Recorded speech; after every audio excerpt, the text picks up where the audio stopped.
Good morning, everyone. It is 9 o'clock. Welcome to the Board of Supervisors meeting. And Vice Chair, would you please do the pledge? Yes, please join me. I I pledge allegiance.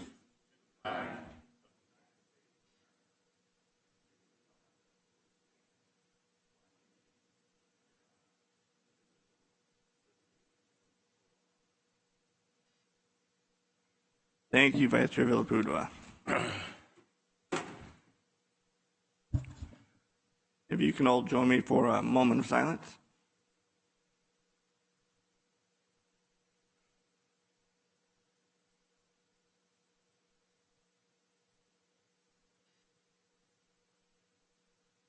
Thank you. Clerk of the board, can you get a roll call, please? Supervisor Canepa. Here. Supervisor Villapudua. Present. Supervisor Patty. Yes. Supervisor Ding. Yes. And Chairman Rickman. Here. All right, this is the portion. We have the recognition presentation. So, Clerk of the board, can you introduce some of the items for us, please? Thank you, Chairman. Our first recognition is in response to Chairman Rickman's request to have each supervisorial district recognize first responders throughout the year. We now have the recognition of Chief Ed Martell, Montezuma Fire District, which was requested by Supervisor Villapudua of the 1st Supervisorial District. I would like to invite Chief Martell and Supervisor Villapudua to the podium as I read the recognition. This certificate of recognition is presented to Chief Ed Martell of the Montezuma Fire District in recognition of your 35 years at Montezuma Fire Department, protecting Southeast Stockton residents. Businesses, including the Stockton Metropolitan Area Airport, has been instrumental. Your leadership in making Montezuma Fire a vital part of the community, which has resulted in building trust with stakeholders by saving countless lives, hiring local and ongoing participation in community events, represents what a strong community role model is. Because of your knowledge and respect as past San Joaquin County Fire Chiefs Association President for 5 years, part of the Regional 4 Strike Team for the state of California, State Instructor for Aircraft Rescue, firefighting, and countless accolades.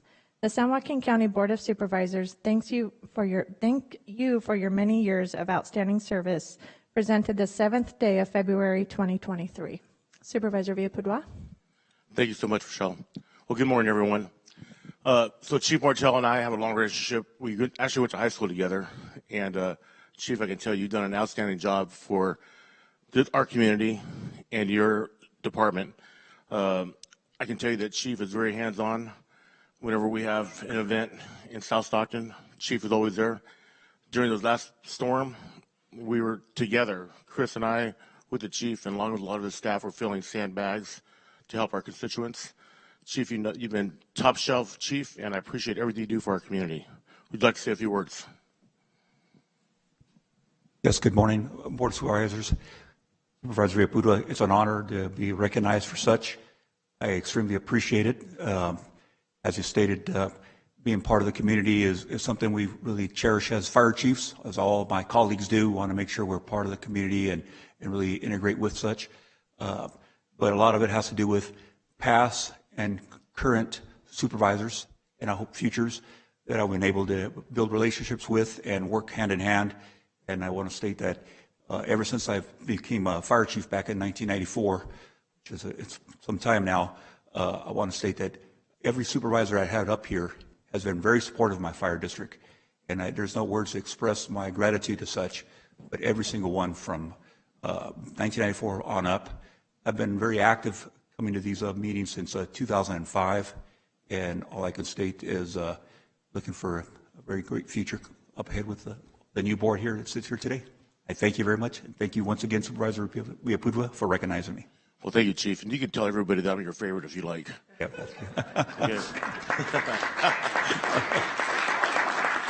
We're going to get some comments from Supervisor Ding. Anything to say, Supervisor Ding?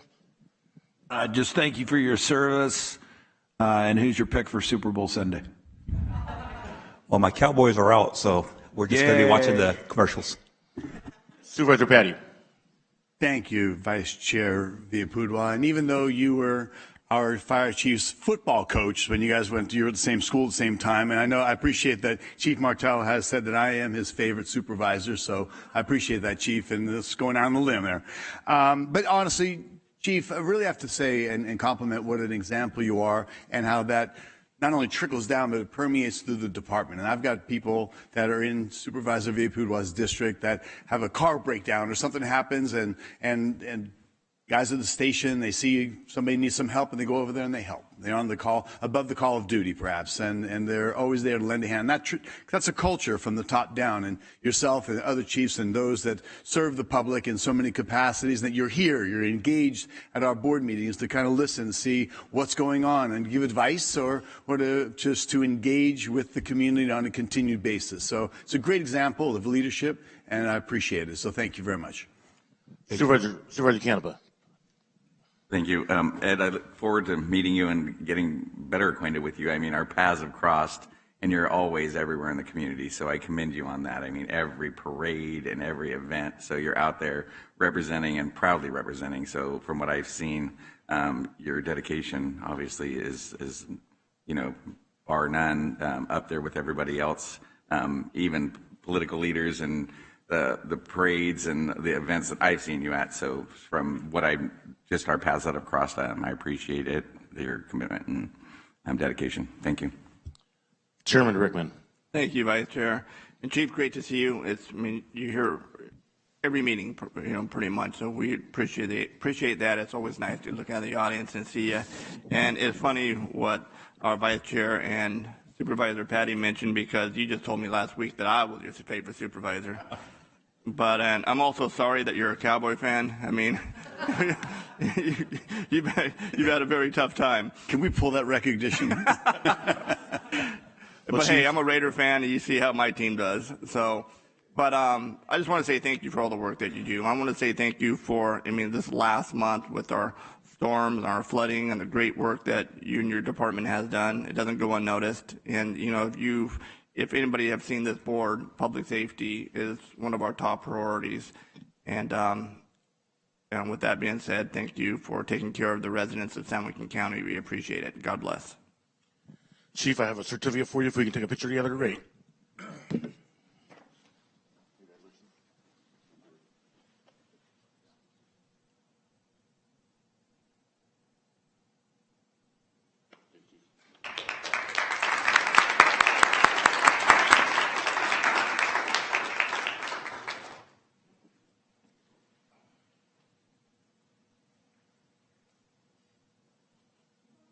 We now have the proclamation of February 2023 as the Grand Jury Appreciation Month in San Joaquin County.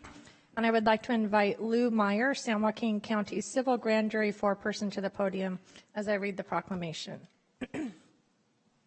Whereas grand juries are crucial components of California's justice system, and whereas, like other California counties, San Joaquin has a grand jury composed of individuals who dedicate their time for a full year to serve in the grand jury system.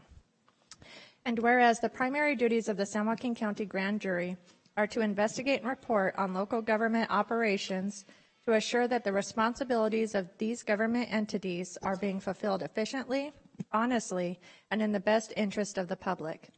And whereas the California Grand Jurors Association and local chapters strengthen juries statewide by providing training, tools, and techniques to assure that each jury operates under the same standards of efficiency and integrity to which they hold local government. And whereas it is appropriate to provide a designated opportunity to recognize the efforts of those who have volunteered and continue to volunteer their time and service to advance the work of the San Joaquin County Grand Jury. And whereas the reward of being a grand juror is the satisfaction received working with fellow residents of the county to improve local government for all. Now, therefore, be it resolved that this San Joaquin County Board of Supervisors does hereby proclaim the month of February 2023 as Grand Jury Appreciation Month, presented the 7th day of February 2023. Chairman Rickman. Thanth you, Clerk of the Board. Both of you would like to say a few words? Yeah, we will. Just before Lou takes the podium, I'd like to just say a couple things first. My name is Gary Cooper. I am the president of the San Joaquin County chapter of the California Grand Jurors Association. And I want to say thank you to the Board of Supervisors for taking the time out to recognize the grand jury this morning. The mission of the California Grand Jurors Association, first of all, is to promote, preserve, and to support the grand jury system through training, education, and outreach. In 2013, the local chapter was created to complement the role of the grand jury for the benefit of the county citizens through increased oversight, accountability, and effectiveness of public entities, including cities, counties, and special districts. The mission of the local chapter is to be a voice of accountability for local government and to support the civil grand jury through advocacy, through education, and through communication. The local chapter would like to extend a very warm welcome and a warm thank you to all the citizens of our county who have given their precious time to serve on the grand jury. Now, while it is understood that all 19 jurors serve as equals with a few key roles that are different, every so often an individual who serves on the grand jury deserves special recognition. On behalf of the San Joaquin Chapter County of the California Grand Jurors Association, I'd like to recognize Linda Bradshaw for the time that she served diligently as a grand juror for our county. Linda stood in this chamber last year right here to receive recognition for Grand Jury Awareness Month, and she served as foreperson for the Civil Grand Jury for the 2021-2022 Civil Grand Jury. Linda passed away just a few days ago, but her legacy will remain with all of us who knew her. So I would like to say thank you to Linda for what she did for the county as well. And now I'd like to introduce to you the foreperson of the grand jury for the 2022-2023 term, someone who is very capable, someone who can handle the task, someone who has demonstrated critical skills, thinking, and the leadership that we can all appreciate, and someone who I've had the extreme pleasure of working with, Mr. Meyer. Thank you, Mr. Chairman and members of the board. I too want to take and acknowledge the grand jury's members who are here with me today, and also comment on the passing of Linda. Linda was short in stature. She was huge with her knowledge and her ability to manage tough situations. So she will be missed, but she is at peace. I also, with me today are a number of grand jury members in the second and third rows there, who, again, as commented, they have dedicated a year of their life. Some of them have done more. Some have served 2 or 3 times on the grand jury. But the task, again, is to look at government, see how government's operating, bring out the good and those areas that need improvement. And this has been going on for a number of years. And we have seen changes in government because of the hard work of this grand jury and the grand juries before. So again, I want to just acknowledge them and thank the Board of Supervisors, Chairman Rickman, for the acknowledgement of Grand Jury Month. I would be remiss if I also did not acknowledge Kimberly Johnson, who is our County Council advisor to the grand jury, and she serves along with Rick Price, who is now the new district attorney's advisor to the grand jury. So, Kimberly, thank you for your time and advice and keeping us out of trouble. So, with that. Thank you very much, Mr. Cooper. Thank you very much. And I want to turn it over to the board for a few words. Supervisor Canepa. I just want to thank you for your guys' service. So it's always the people that are the unsung heroes that dedicate their time and energy. And I appreciate the work as long as you're not looking at something that I'm on the board of. So I've read a lot of the reports, and so I love when it's super hypercritical of other organizations. But I mean, you guys do serve an essential role in government, and I appreciate it, and I appreciate the humble and honest kind of, you know, how you guys do it and how you send the reports on and, you know, find the problems with organizations. You know, hurting, you know, like minds is not the easiest thing. So there's always different ideas, and sometimes they go into the gray areas of how things need to be run and how they publicly need to be ran. So I thank you guys for keeping us all honest. So appreciate it. Thank you, Supervisor Canepa. Supervisor Petty. Thank you, Chairman. Once again, we have this honor to give recognition to those of you that are working hard in our community, oftentimes in autonomy, which is important. But it's a vital role, and it is a watchdog, just in the minor degree of identification. but we love getting those reports every year. And you are correct, Mr. Cooper. There are things and opportunities that we get advice, recommendations, and how to have better governance here in our community, and we are thankful for that. So we appreciate all of your time, the dedication you have to the community, and being that watchful eye and being careful scrutiny of that which needs to be watched and looked after. So thank you all very much for the time, and look forward to this year's report. Thank you, Supervisor Patty. Supervisor Ding? Thank you. Thank you, Mr. Meyer. I've been this weekend, I've been here 34, 35 days, and I realized I have nothing on my shelves in my office. So I've been digging through old boxes, and one of the things that I've always done, I'm a strange kid, since I was probably 9, is tearing out front pages of newspapers of historical events and saving them in boxes. So I've been going through those, and I started the box marked 1980 this week that went through some very turbulent times within San Joaquin County's history, in which the grand jury played a tremendous role in and still does. So your excitement, enthusiasm to step forward on behalf of the public is greatly appreciated and needed, and thank you. Thank you, Supervisor Ding. Vice Chair Villapudua. Thank you, Chair. I just want to tell the jury, the grand jury, that you guys do an amazing job for our county. It's not an easy task. Those reports are very thorough. You guys take your time, and you really get to the root of the problem. So appreciate all your hard work. Thank you very much. Thank you, Vice Chair. I'll conclude first, God bless Linda, and our thoughts and prayers are with her and her family. And I also want to thank, both of you, Mr. Cooper, for being up here today and saying a few words, and the whole entire grand jury. I've known quite a few people that have been on the grand jury, and people don't realize how much work is in the grand jury. I mean, you're looking at, depending on the case or investigation, 40 plus hours a week. And that is time away from your family, time away from your loved ones to do your civic duty. Transparency and accountability in government is essential. And, all of you fill that role perfectly. So thank you for your dedication, your time, and your commitment. We all appreciate it. So I'd like to invite the board down here for a picture when we present this proclamation. And Mr. Cooper, would you like to have the whole entire group come out? Sure. All right. Everybody on the grand jury, please come up.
think somebody's messing with my chair.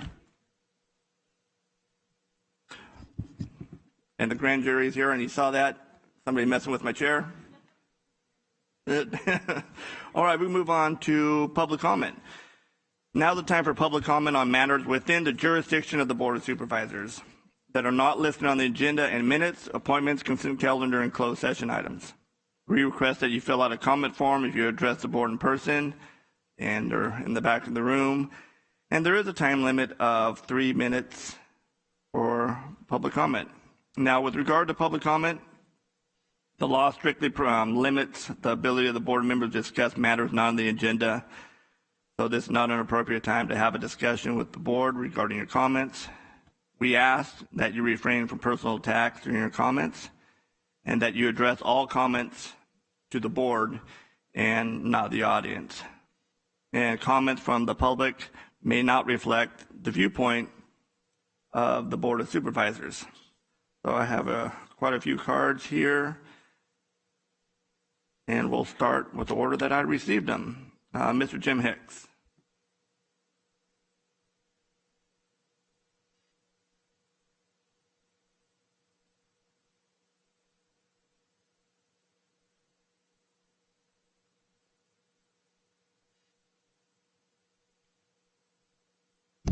Good morning, Board. It has come to my attention the Board of Supervisors received and accepted the Tetra Tech COVID-19 Emergency After Action Response and Improvement Plan on 12/13/2022 Board of Supervisors meeting. There are several observations and recommendations in that report that I find a little bit troubling. I'm not sure what the action plan is to implement any of these recommendations, if any of them will be recommended at all. But I suggest if they come before the board, thoughtful consideration be made to ensure the following 4 things. Number 1, preserve local control. Don't allow this control to go to the federal government. Our local sheriff and you Board of Supervisors are best ones to protect the interests of us citizens in this county. Number 2, keep the options open. Do not just flippantly accept the vaccine as the best practice and certainly not the only option. Be sure to objectively evaluate the safety and efficacy of vaccinations and allow open discussions to ensue without censoring opposing information and voices. The science they relied on and told us proved to be so wrong, with many times more adverse side effects from the vaccines, from what they projected and from what they actually reported. The opposing voices proved to be more truthful, and it is unfortunate that many were not able to hear that truth and are now suffering from situations from those vaccines. Third thing is protect our freedoms, rights, and privacy of all your citizens. Lockdowns and mandates did not produce the desired results, and in fact created harm, the magnitude of which will not be known for many years to come. We do not want to cause further division among citizens. Those who want the vaccine should be allowed to get them. Those who do not should not be mandated, fined, imprisoned, or discriminated against if they choose not to. And the fourth thing is fiscal responsibility. Many of the recommendations in those reports require training for everybody, all the employees of the county. They are adding new positions and technology and contracting with data scientists, all of which will be very costly. The report was approved on July 26th at a cost of $355,000. I'm not sure we received the benefit that cost us. Thank you. Thank you, Mr. Hicks. Our next speaker, Mr. Jim Shoemaker.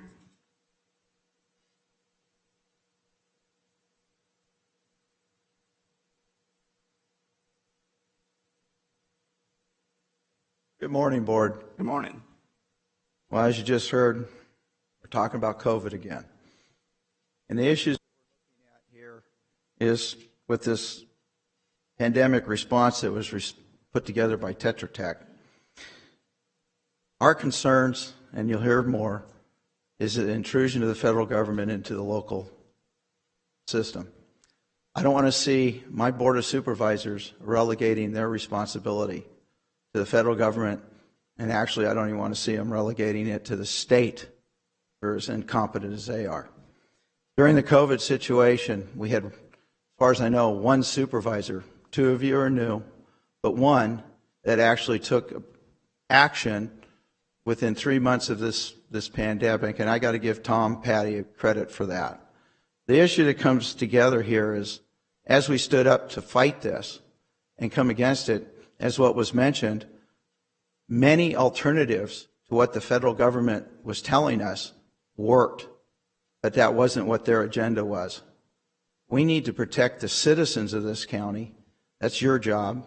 You guys got elected for that, to be the leaders in that.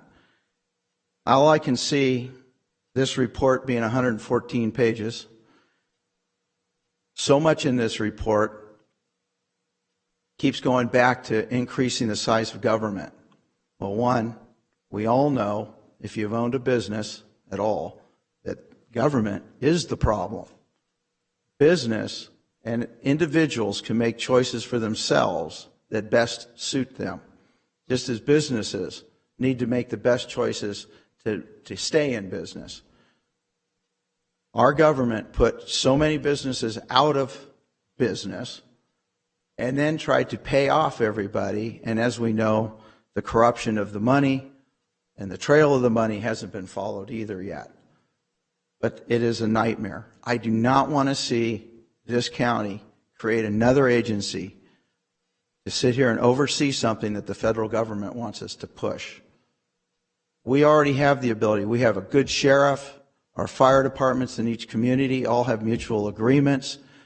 We can cover ourselves without any more intrusion of federal government or any of these agencies. And I want to thank each one of you. Thank you. All right, thank you, Mr. Shoemaker. Ms. Joni Shoemaker.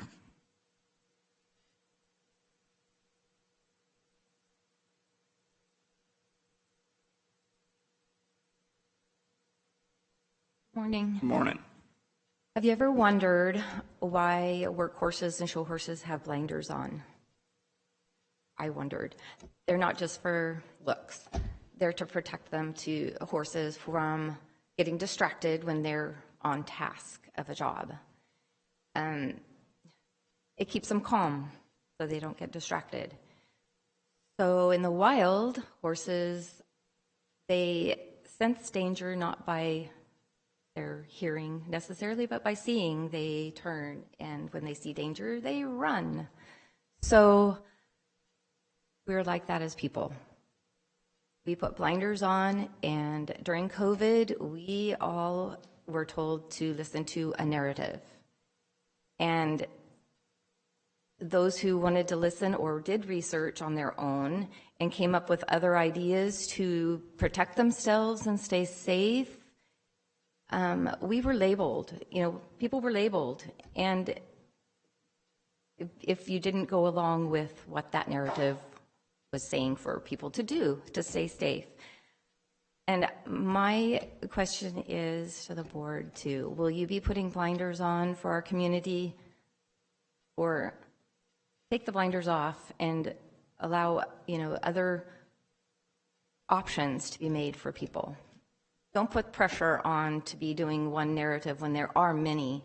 And science, yes, science is important, but there's also other versions of science, like from God's version of science, not just a human standpoint of science.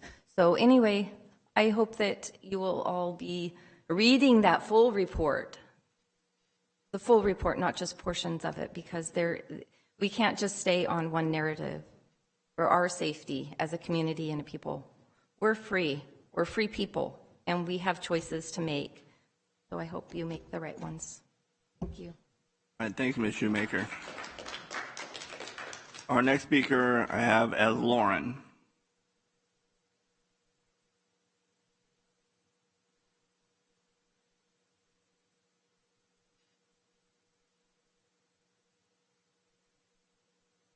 Morning, Board. I'm very happy that I've started this forum regarding the changes that have been put into place through the current emergency planning. It's very clear to me that you guys have a big job on your hands. Each of you individually, on estimate, is responsible for 200,000 people's well-being based on our last census data. I'm only responsible for 4, so you guys are way up there. I think that aligning ourselves with our own original emergency plans is a better precedent. Since 1950, emergency plans have been put in place, and we just keep adding to the ability for people not to self-govern and work alongside other people. The thing that I really wanted to focus on is how that the emergency continued to extend in duration. They just kept changing the contract of the emergency plan without informing the public directly, either via paper or other meetings, so that they could understand what was going on. Those changes of the contract had serious individual costs to each community. Each of your 200,000 people received that cost. Now, the report does clarify that there's $25 million that was set aside to take care of this event. And I don't know if that was enough, but there are secondary and tertiary levels of cost that were put on us as people. You extend the duration, you extend the contract, it costs me time. I'm not allowed to work. That puts me in an involuntary servitude position, and that causes all of us to become in this health climate crisis. We relied upon our ESF 8 to do that. Our ESF 8 is our public health officer, and I don't think that this event demonstrated that they are capable of the moral guidance that you all provide to us. You are the oversight of them.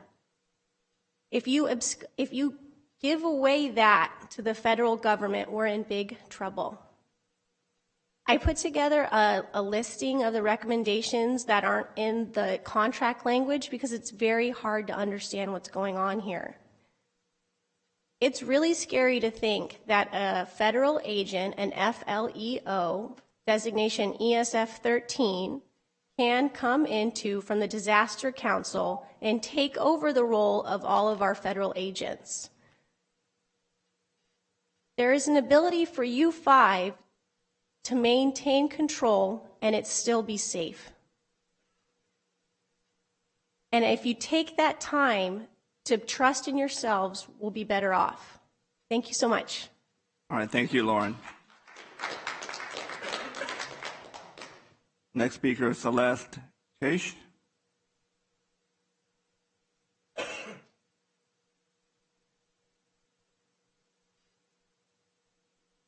Good morning, and thank you for the opportunity to appear before you. My name is Celeste Case, and I'm a Deputy District Attorney for San Joaquin County. An event involving me is placed on the closed session of your agenda for today. On September 7th, 2022, I was involved in a robbery that occurred while in line of duty for San Joaquin County. A man entered my car while I was seated in the driver's seat, and he took my purse, and it contained, among other things, my car keys, my driver's license, my district attorney badge, and my cell phone.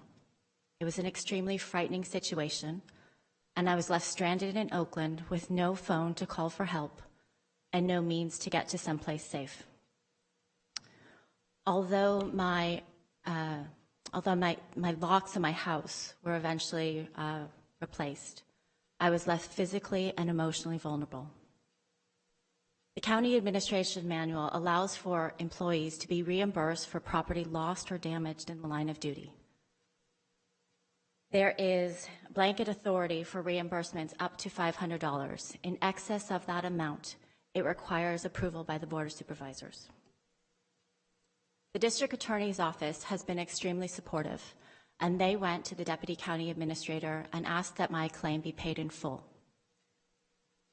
The county's insurance company, though, has indicated that they plan to only pay a portion of my claim. I am very confused as to why the insurance company has accepted my claim but wants to challenge the responsibility and proportion of that reimbursement. I am not seeking to profit from the robbery, but only to replace the items and losses that I incurred while actively working for the county. A substantial portion of the claim that will be before you in closed session is just to rekey my car. I believe that the insurance company will be offering me between 1/2 and 3/4 of the face value. Since the matter is in closed session, I have no actual knowledge of what the county administrator will be recommending to the board. But I am here to request that when the issue involving me comes before you in closed session, that I receive the same type of support that I had from my office. For the past 18 years, I have proudly been a deputy district attorney in San Joaquin County. I prosecute environmental and consumer fraud crimes on behalf of the people. I am confident that my reputation and integrity has been beyond reproach, and I respectfully request that this board puts the safety and security of its employees above all else. I greatly appreciate your consideration, and thank you for your time. All right, thank you, Ms. Case. Next speaker is Marilyn Hammond.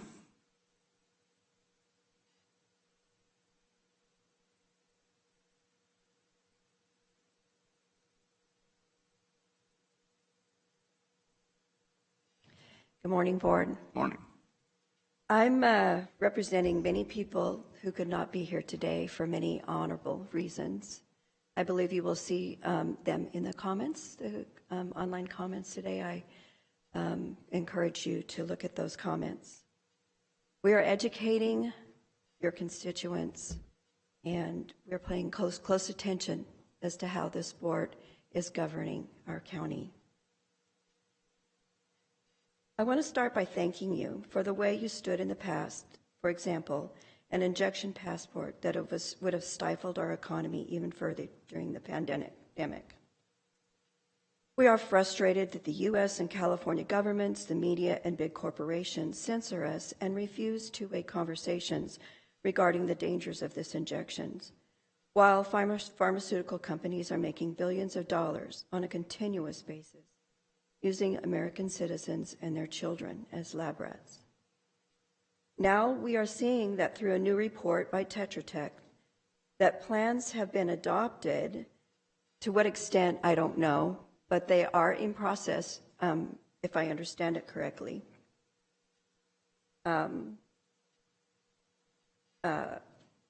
have been nearly undercover.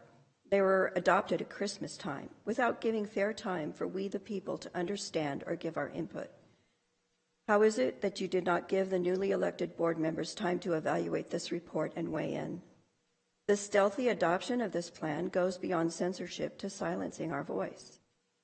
In the event of a health crisis, it appears that you will give away your sovereignty to your stakeholders, remove the power of the local sheriff, open the door for private entities to be hired with military capabilities for enforcement of alignment to federal government or remediation. Where do we go to voice our concerns now? First, we were to go to the state of California. Now must we travel to Washington? The public has not been given sufficient time to review, rebut, understand, or ask questions. I do not want a federal level enforcement officer having jurisdiction over me. I do not want to be tracked, fined, or sent to jail for not doing something that violates my personal health or my freedom of religion. I have proven through the course of this incident, is that my time up? I'm sorry, I lost my place. I have proven that I am able to take my own temperature and govern my own health. This report is filled with unsubstantiated analysis and is a violation of our Constitution on many levels. I humbly remind you that this board is one of lesser magistrates under our constitutional design. Not only is it your right to push back against unconstitutional, and I'm almost done, moral violations from anywhere, including state leadership, but it is your duty. Our prayers, our fervent prayers, go out to each and every one of you because we are fully aware Ms. Hammond, you need them. Thank you. Thank you. Yeah, Melanie Knott.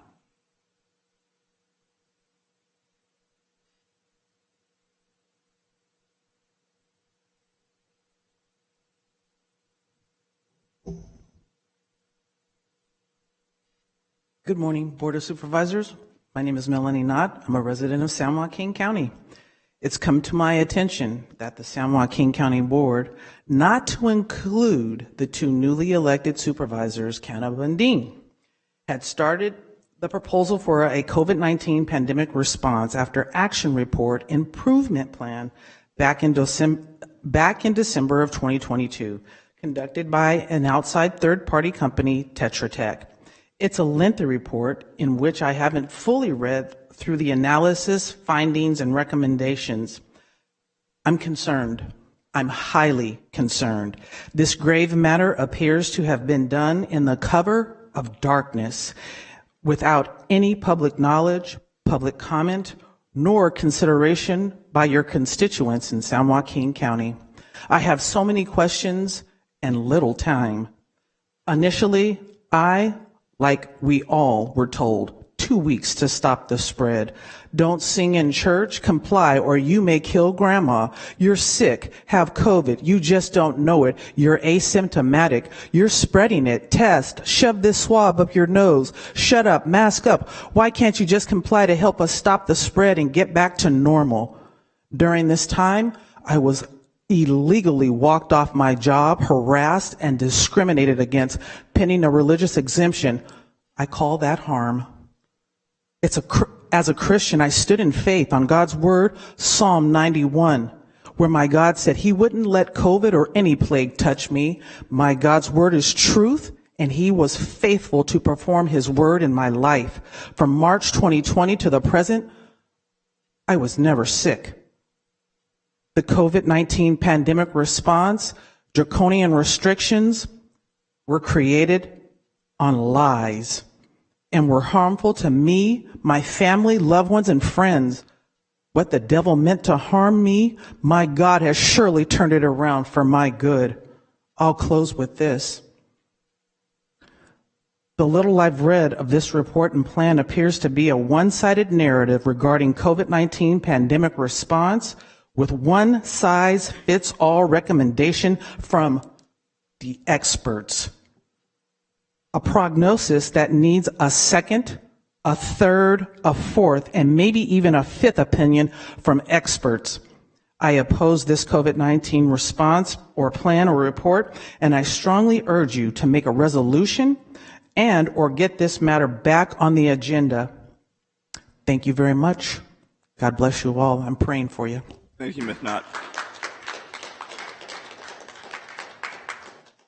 Holly Moore.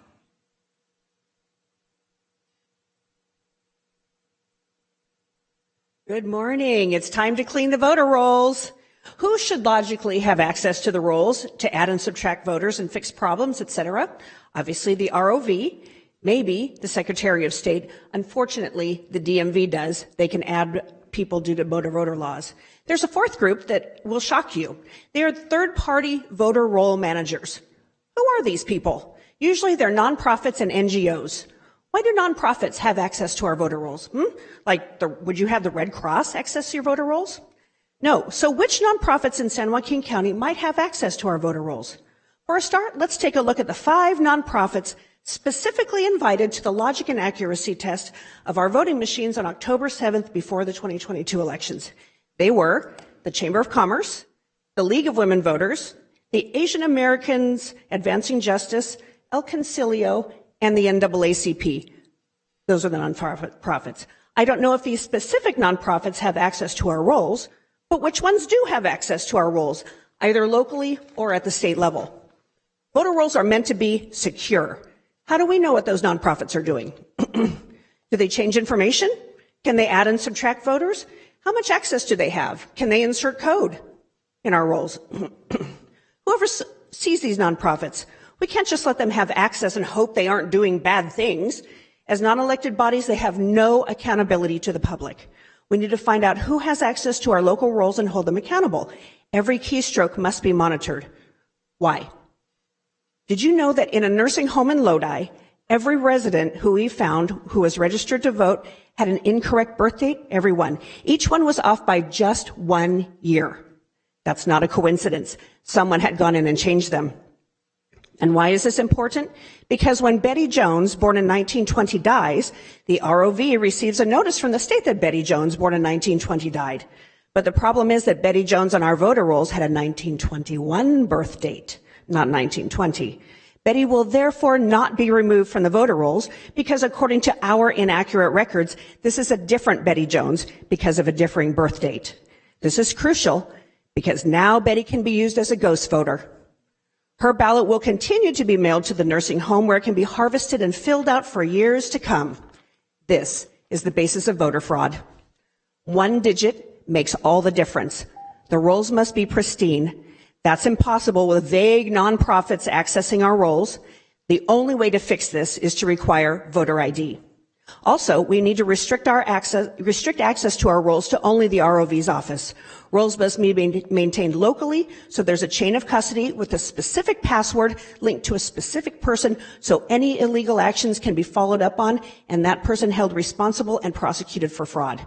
That's the only way the rolls will stay clean and the fraud will stop. Thank you. All right, thank you, Ms. Moore. Joe Ferrari.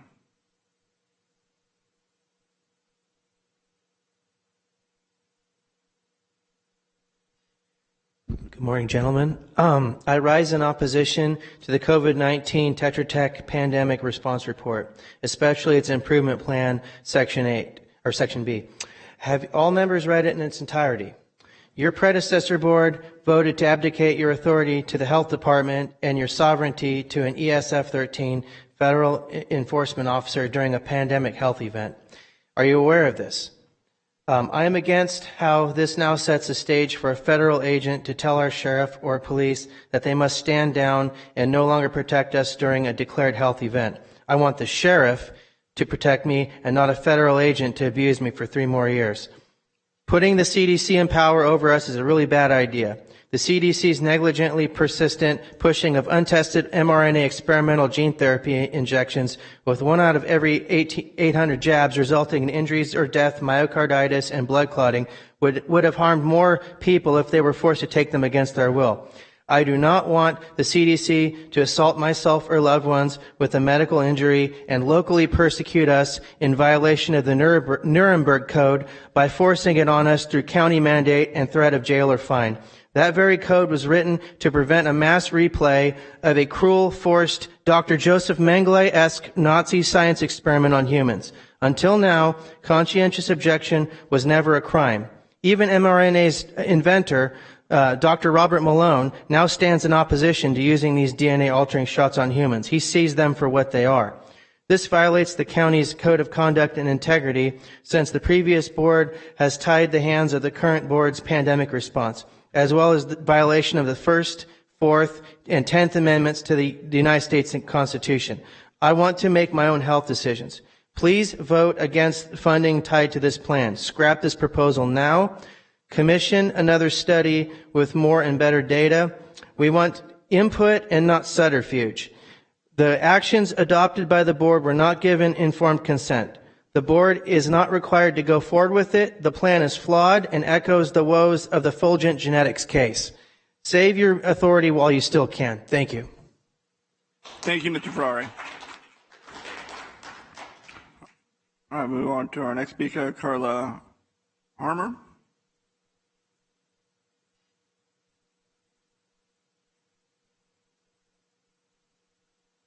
Thank you, Chairman Rickman and the board. My handwriting must be getting really bad. So, anyway, I'm here today, change it up a little bit. So the COVID response plan from Tetra Tech that was approved by the previous board. The broad unprecedented lockdowns implemented across the state in the last previous 2 years, along with enforced injections of an experimental substance improperly labeled a vaccine and have done irreparable harm to the county and the citizens. Numerous businesses and livelihoods have been lost and fundamental civil liberties have been violated by extended lockdowns. Ongoing serious health issues have been created by injection with experimental substance and continue to this day. You've all heard of sudden death. It's from the jab. The proposed plan is simply a reiteration and extension of the economy destroying and liberty-denying responses that were implemented recently.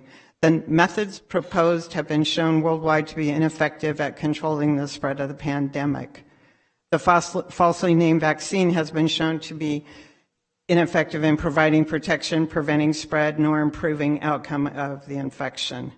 It would place full control of any response in the hand of unelected officials. That means you don't have anything to say of what happens in this county. Neither will the sheriff. It will place it in the public health hands and in FEMA hands. Is that what you wanted? There is no public discussion of this proposal, nor opportunity to propose better alternatives. The citizens of San Joaquin deserve better. This plan should have never been approved and needs to be re-looked at. Thank you. Thank you, Carla.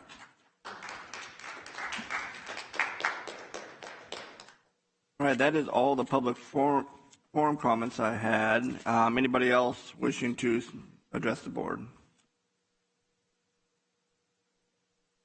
Seeing none, I'll bring it back to the board and close public comment. We'll move on to approval of the minutes for the Board of Supervisors regular meeting January 10th, 2023, and Board of Supervisors regular meeting January 24th, 2023. Barring any changes, Chairman, motion to approve. Second motion. Motion and second. Okay, go ahead and please vote.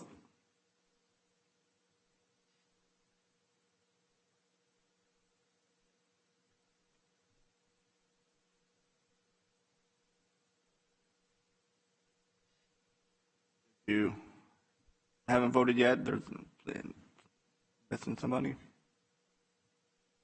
Has everyone voted?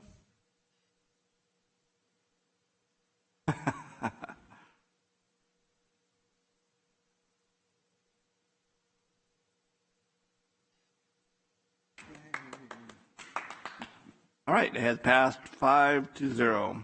Our next portion of the meeting goes to appointment to board and the commission. This will be a public interview. Now is the time for a public interview for one position to the San Joaquin Regional Transit District Board. Candidates will be invited to the podium and asked to provide a brief opening statement. Our CAO, Jay Wilverding, will then ask a series of prepared questions. The Board of Supervisors will then have an opportunity to ask additional questions. So if we can have Les Fong, the incumbent, please come up to the podium.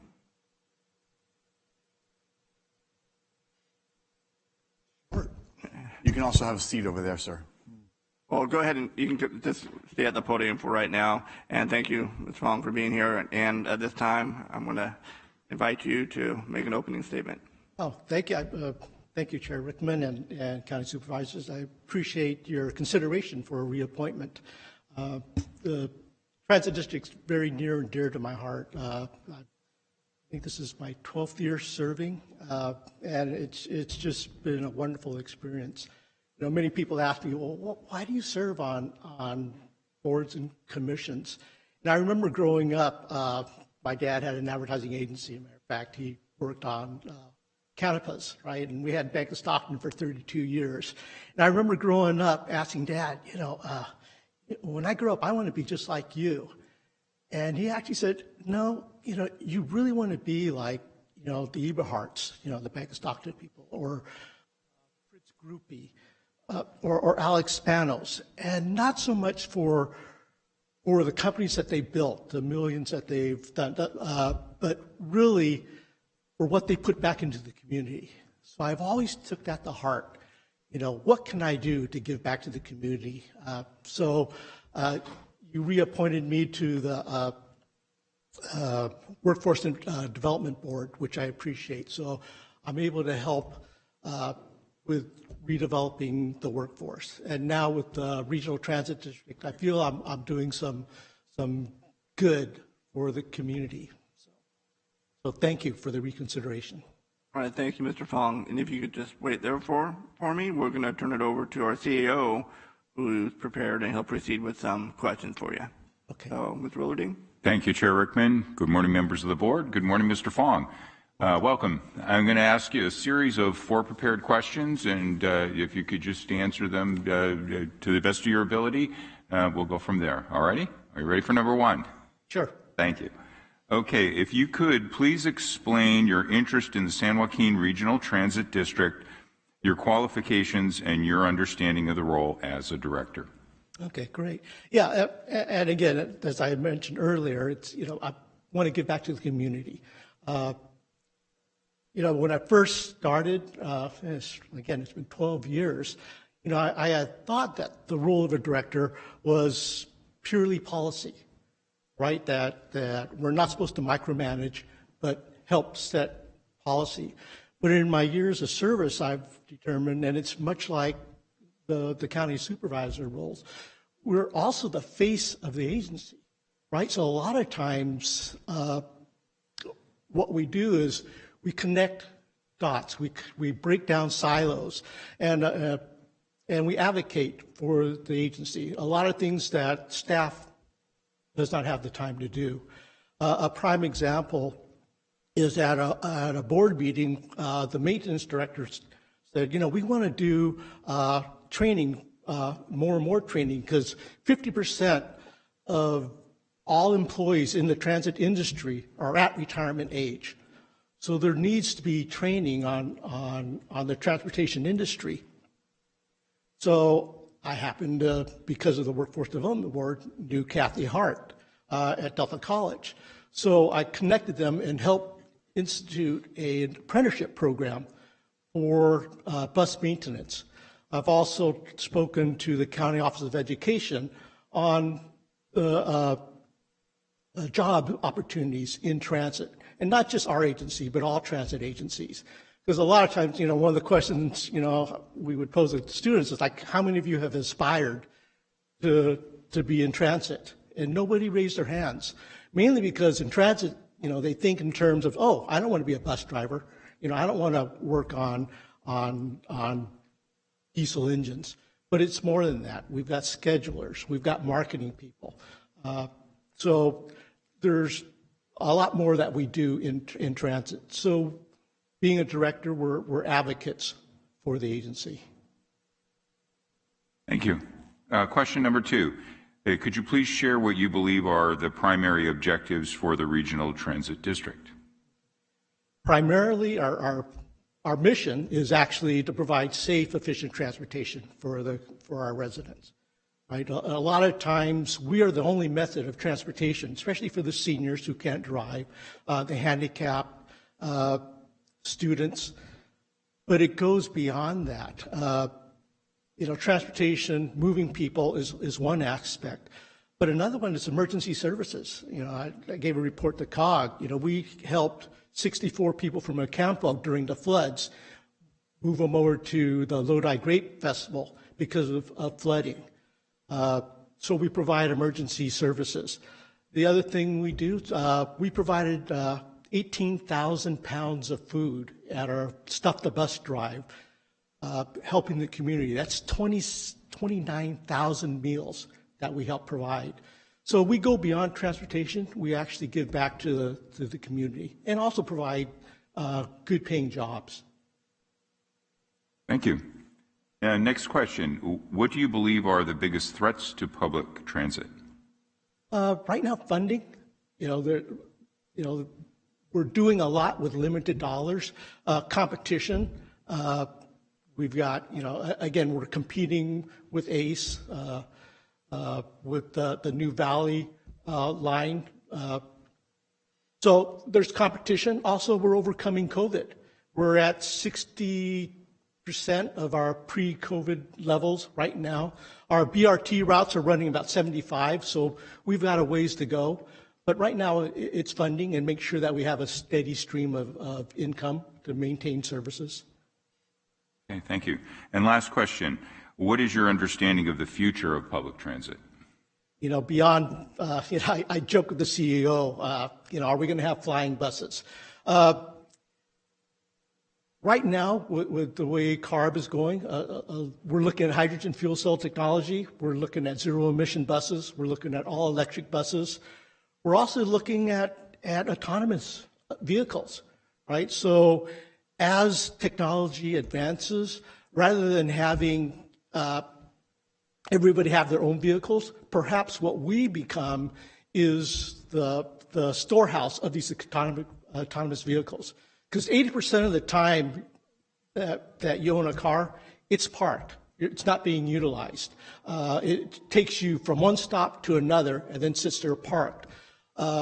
As future technology arises, especially autonomous vehicles, one thing we may want to take a look at as an agency is perhaps what we do is we own all these vehicles, and it's almost like our Van Go program. You dial it up on an app, the vehicle will come pick you up, drop you off at where you need to go, and then it comes back to us.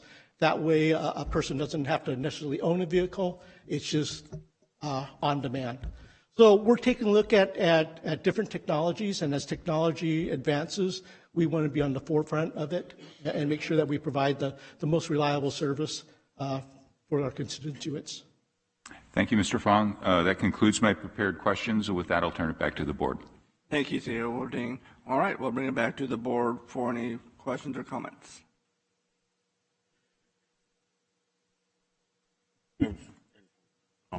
Vice Chair? Thank you, Chairman. Mr. Fong, I just want to thank you for your 12 years of service. You've done an excellent job. I'd like to see you continue. Oh. So, well done. Thank you. Thank you. Thank you, Vice Chair. Supervisor Patty. Thank you, Chairman. You have my support, and I'm sure many throughout the community are grateful for the work and the dedication you've given, and you make your dad and the community proud. So we appreciate all that you continue to do, and I'm glad to recently support and reappoint you as well. Thanks. Supervisor Canepa. Yes, Les, I agree. Thank you for your dedication. So, I mean, the organizations need historical knowledge. So the highs and the lows and change in leadership, I mean, you've been there and you've done a great job representing the folks of the county. And so I appreciate what you do and how you do it. So thank you very much. All right, thank you, Supervisor. Anyone else?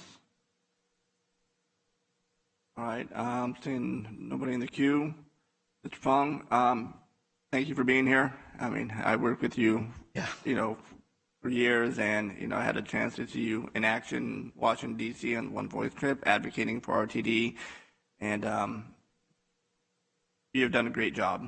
And even that's evident, I mean, you have no competition, right? Thank you for the work that you do, and we all appreciate it. So you have my full support. Chairman, do we need a motion? Just about to get to that, Supervisor Patty. All right, if we don't have any more comments,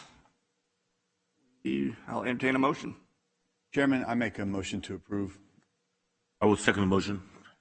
A motion and a second, and go ahead and vote for me, please.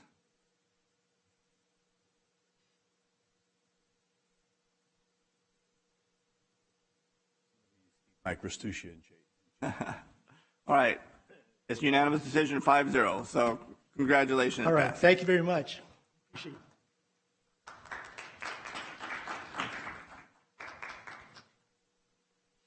All right, we're going to move on to consent items 1 through 20. Any board member wishing to pull consent?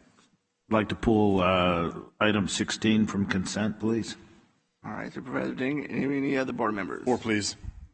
4.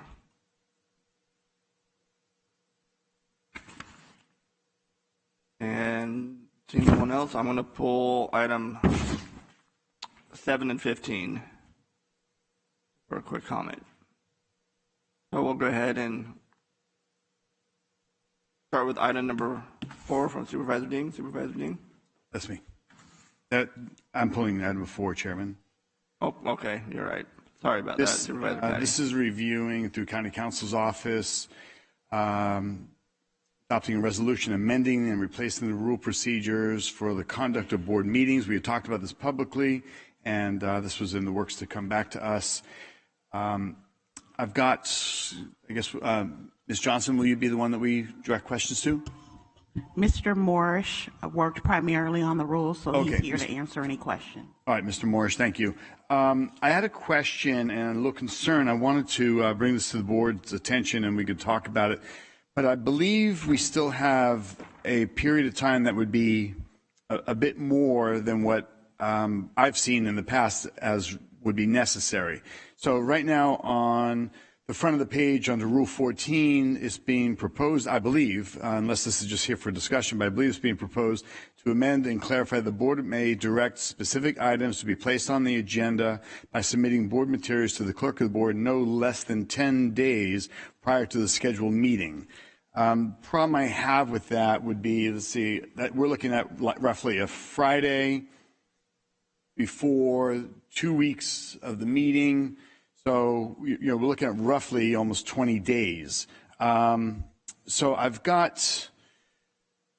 seen in my past, and I would like to ask clarity, what is the law on publishing the agenda for public view and for the public to be aware of what we'll be discussing in the agenda? How many days prior to an actual meeting? Good morning, Mr. Patty. Mr. Chair, members of the board, 72 hours is the posting requirement. 72 hours, so that's how many days? 3 days? 3 days. 3 days, okay. So I would suggest, and if I were to look at this, and let's say something were to come up under, this has happened with me in the past. So let's say on Monday morning after a weekend, something's come up, a bright idea, something that wants to be, that can be put on the agenda on a Monday, and we've got all the way up until really Friday or even Saturday. I've seen in the past our clerk of the board, CAO's office, and county council's office spring into action, and we were able to effectively get something on the agenda.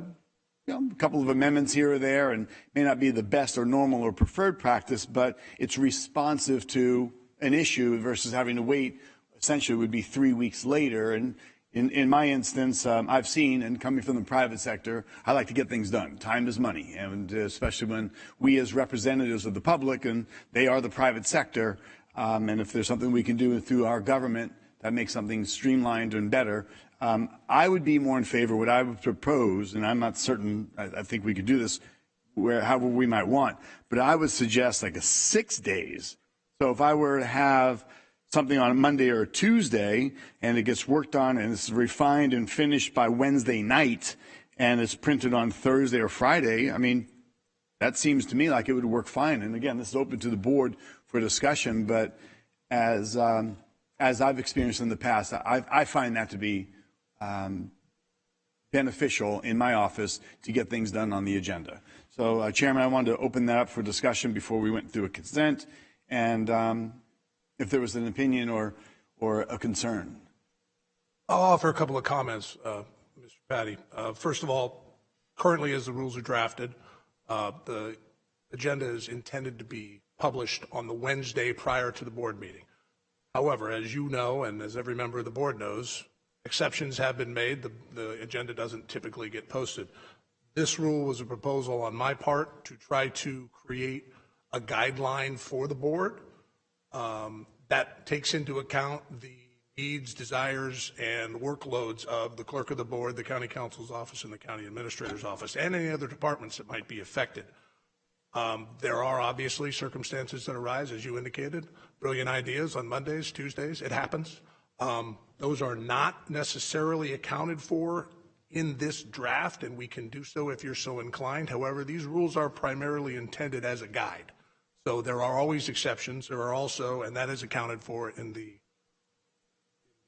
language of Rule 14, legal opportunities. For example, let's say you actually did publish on a Wednesday, and then something came to your attention on Thursday.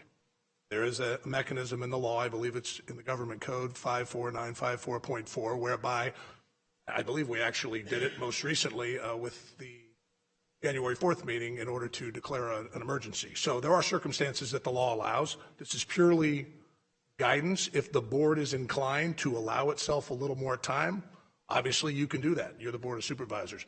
I would encourage the board to consider the impacts potentially of putting it too close to the existing deadline of Wednesday. I would obviously defer to the clerk. She knows a lot more about her regular operations than I do, but also the CAO's office and county council, in order to review and make sure that it's properly vetted prior to publication. We need to have a little bit of time, but the board's inclined to maybe create an exception, different circumstances.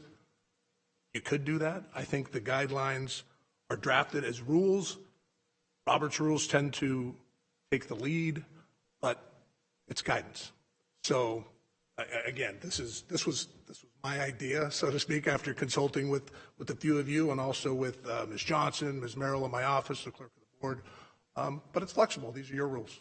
And I appreciate that. And that's the key, is the flexibility. And I'm concerned that if it's like says 10 days and myself or any supervisor comes up with this brilliant idea on a Monday and there's a major amount of pushback and there's a, whoa, wait a minute, we've agreed 10 days, this can't happen. We're not equipped for this. This is against our protocol. You've now stressed us because it's beyond what we are expecting. And there's the possibility of resistance, and that's really not what we expect when we work together. So, I could see maybe it's preferred at 10 days, but it could be submitted as little as, 8 days out or 7 days out on a Tuesday night for publishing on a Wednesday. So this is my opinion. I'm one of 5, and I like to throw it back. And I do have a follow-up, but while we're talking about this one issue, if any other supervisors have an opinion on that, but just in my experience of 6 years, I know that things have come out of my office in that final week. It's like, it's not printed till Wednesday, or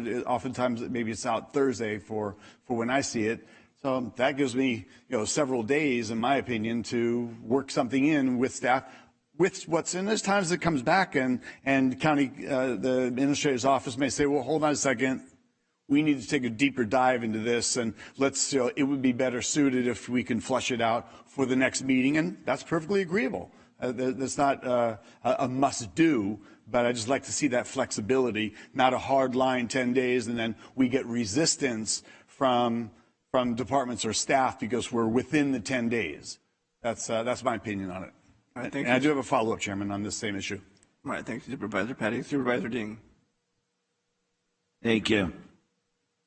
I want to talk about the practicality and instead of the language here. I'm going to reach back into my former life as the former staff director of the Resources Committee with 40 members, not 5 members, but we all had a chairman.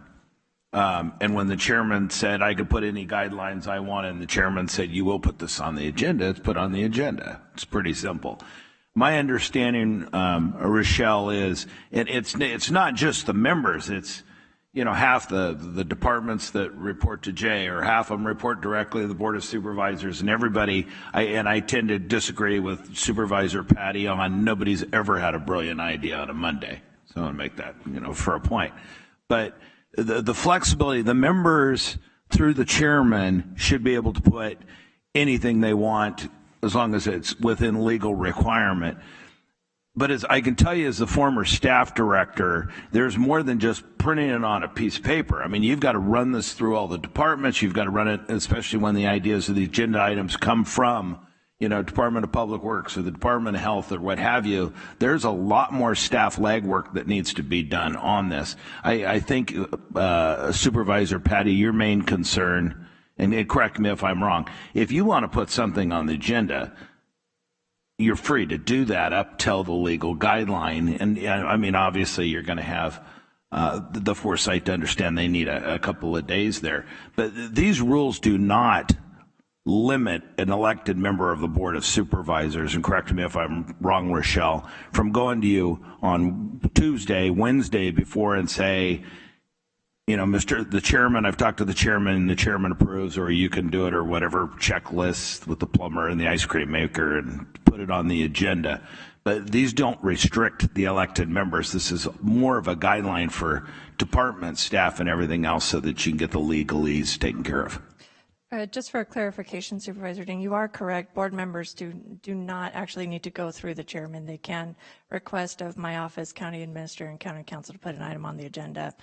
I would say up until absolute latest Thursday, 24 hours for us to, like you said, technically produce the agenda by the legal deadline.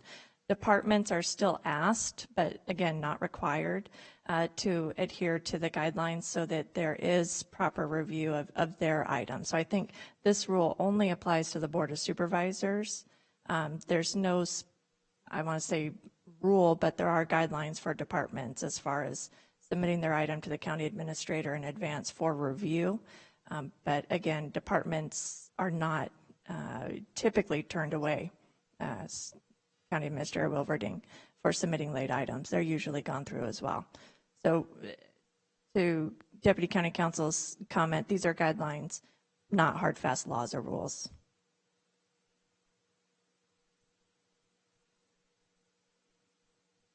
All right, thank you, Supervisor Ding. Don't see anybody else in the queue. Supervisor, you have. Thank you, Chair. Canepa, there you are. So, being the newbies, I mean, it's difficult. So, learning the process, and thank you for reaching out for input on the item. I appreciate that. So, for me, I mean, it's part of the process, and I don't think that anybody would just shoot something down.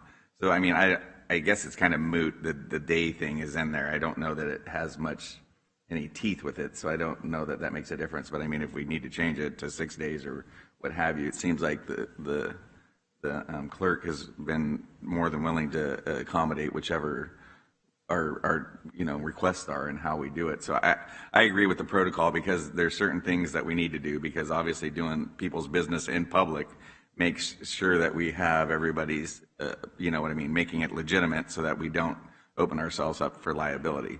So I don't know that a date and a time is going to stifle our creative juices to make sure that we don't get something on the agenda, because I think we have multiple ways of doing it, whether it takes 10 days or 7 days or 6 days, or go through the chair or go through another supervisor. I think there's plenty of tools. If you're open and transparent, I think it'll get done. So those are my comments. Thank you, Supervisor Canepa. As a follow-up, Chairman, I had a couple more points to go over. So I would again suggest, and I know that recently the clerk of the board issued a letter stating that they'd like to adhere to the 20 days prior to a scheduled meeting, which is kind of drawing a line in the sand, even though they've, again, very willingly at times, or perhaps even begrudgingly, gone beyond that 20 days. So that's why I'm bringing up this 10-day issue. I think if we at least have 7 days prior, which is 1 week, we gives at least 24 hours to get it right. So I would suggest we go from 10 days to 7 days. And I just had a little clarity I wanted to ask on Rule 34. I'm not sure if I understand this correctly. It says the amended rule clarifies that either a board member or the appropriate department may agendize an issue or question that may require significant expenditures of staff time or county resources. Is that Rule 34 pertaining to the Rule 14? No. Okay, so explain what Rule 34 is, and do we have many departments that put things on the agenda? How does that process work? And what are we clarifying in Rule 34 that's different? What we're clarifying in Rule 34 has to do with the concept of a department engaging in significant expenditures at the request of a particular board member. That has been a concern, I believe, of the county administrator's office in the past, where you have behind the scenes, the supervisor will go to the department and say, hey, I need you to do this. Well, this is going to cost me $200,000. And the idea previously was that that should not take place without a full directive from the board. This adjustment allows both the member of the board, when he has a conversation with that department head, to say, hey, well, if you're going to tell me it's going to cost me $200,000 and I need to take it to the board, during that conversation, the department head can say, I can bring it to the board as well, because I know that it's a significant expenditure. I can work with the county administrator's office to make sure this goes to the full board so they understand the full financial impact of the request that you're making. Okay. That's the intent. And it seems like an evolution of the process that makes it a little bit simpler, easier. I believe so. I believe it gives more flexibility both to members of the board and also to the affected departments in terms of what constitutes a significant expenditure. Patty might not think that $50,000 is a significant expenditure, but the department may think otherwise. This gives both of them the opportunity to say, hey, I need direction from the full board to clarify whether this is something that the county wants to do. Understood. Okay. Well, in conclusion of the subject, I appreciate the CAO's office. I appreciate our staff that has, on many occasions through my office, been able to get things in prior to the agenda being published and make amendments and changes. I think this kind of establishes that 7 days is a good amount of time if it can fit, and if it's not, I've again had CAO's office say, listen, this is a target-rich issue, a lot of moving parts. Let's hold it off for the next meeting. and we accept that. But at least it's not a hard line, 10 days, that would then be considered, problematic. So that would be my suggestion. I don't know if this has to come back or we make an amendment now.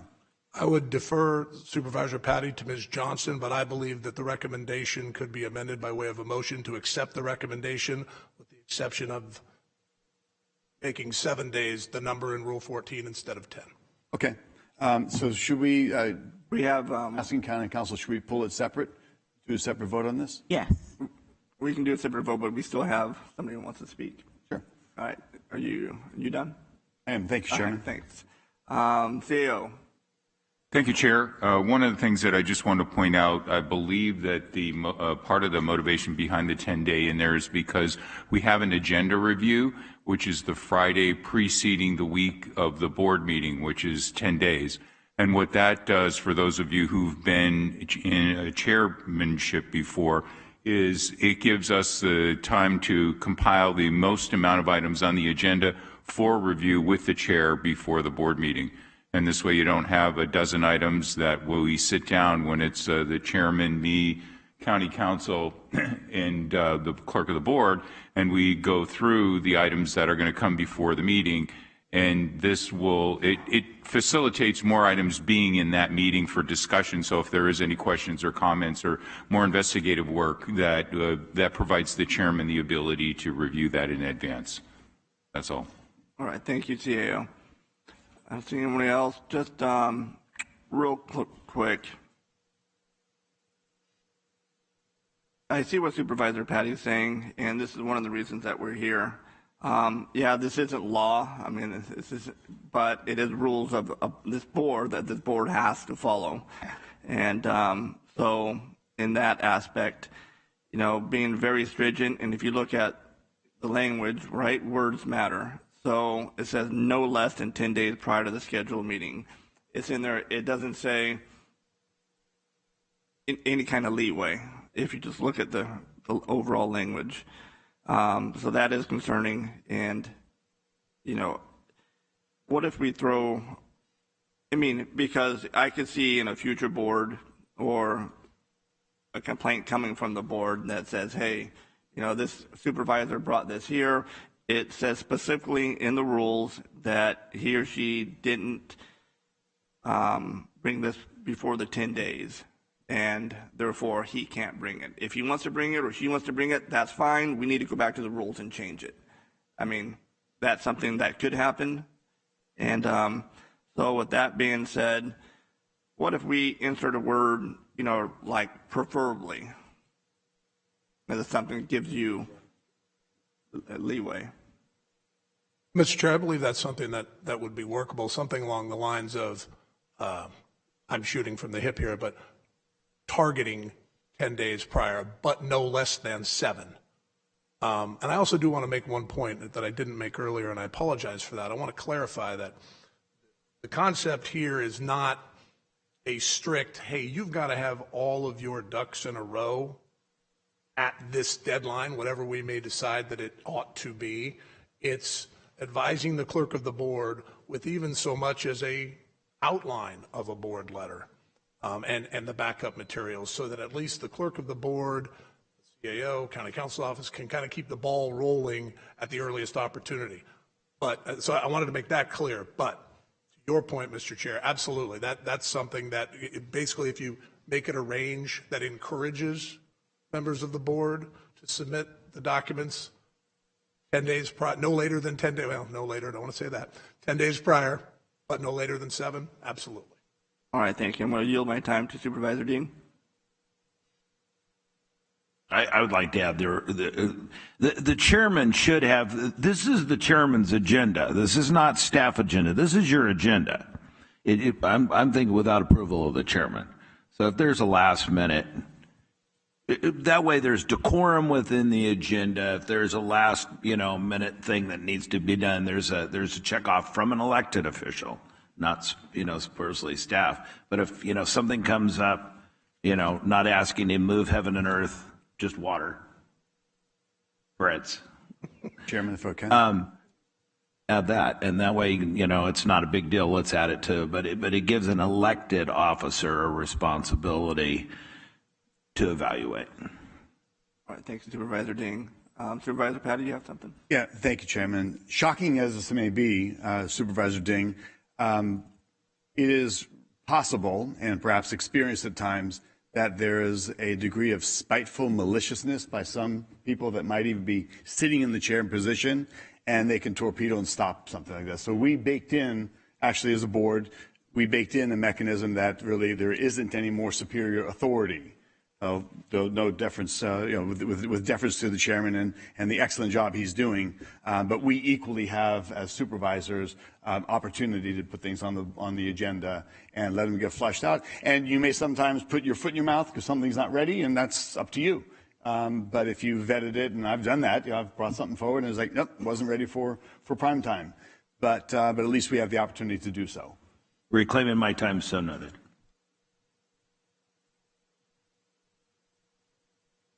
All right, anyone else? So, Supervisor Patty, you wanted to 7 days, correct? Yes, Chairman. All right. Government code is I think that's what governs, right? This 72-hour rule? Yes. And even if you have something on the agenda, or say, you publish the agenda within that, or say on a Wednesday, so you have lead time, you can always amend the agenda if you're within that 72 hours, correct? Yes. Okay. I'm fine with. I'm sorry, Supervisor Rickman. Let me clarify. I'll make sure I said that correctly. You can't amend when it's so long as it's not 72 hours before the meeting. Right. That's what. Yes. Right. So it's in that 72-hour time frame. I'm fine with what Supervisor Patty has recommended. I just would like to still have, 7 days, that's still 5 days.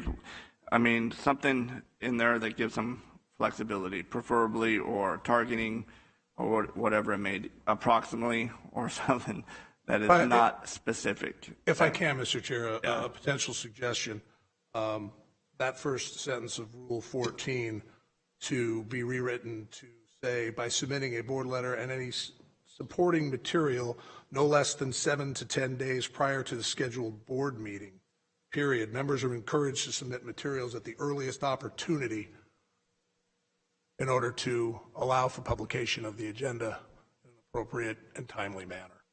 Okay, but you're still, there's still a hard stop at no less than, we'll take out no less than 7 to 10 days prior to the scheduled meeting. Which would make the hard and fast 7 days. Right. So, board, what do you think about, so you would have to get it in, can't see me, I'm counting on my fingers back here. It's so you would have to get it on a Tuesday. So if you try to get it on a Wednesday, you're out of luck. Would be outside of the rules, and you would not be able to allowing do that. for some pushback. In theory, yes. If you abide by the letter of the law, well, right. The rule, yes. And the board's happy with that. That's fine. I like. Oh, Supervisor can, but give me 1 second. Just something. There might. I just like the flexibility of it. I'm not saying it'll be used, but not a hard, fast rule of 7 days, but preferably, or kind of language like that. Supervisor Canepa. That's what I was saying. The word preferably, I think, works there. Right. All right. Thank you, Supervisor Canepa. Seeing nobody else, we pull this for a separate vote. So we'll go down. We can take a vote on that right now, if you wish, and we'll just need a motion. Chairman, I'll make a motion to amend and utilizing the language as proposed and including the word preferably in the timeline that would be suitable well within that 72 hours. And change the dates to 7, correct? Yeah, change the date to 7 instead of 10. You have a second on that? Second. County Council, is that clear? That clear, Jason? It is clear, although I would like to add one thing, just clarify that the other recommendations with respect to the entire package and the other are included in the motion as acceptable. Yes, I would agree. I'll amend my motion that as submitted with the changes as identified. Second as amended. All right, so we have a motion and a second. Could a vote, please? All right, it's adopted 5-0.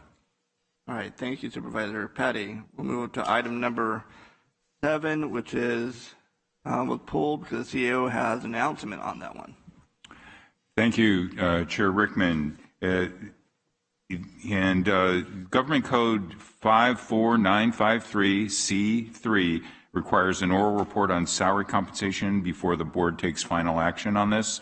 And today's action recommends the airport director appointing annual salary be approximately $179,239. All right, thank you, CAO. Any board comment? And none. We'll go into order to item number 15. This is just a quick announcement. For consent item number 15, the purchase price of the vehicle has increased approximately $26,000 from $40,000, bringing the total program cost to $111,000 from $85,000. Going back to the board. Any board comment? This is item number 15.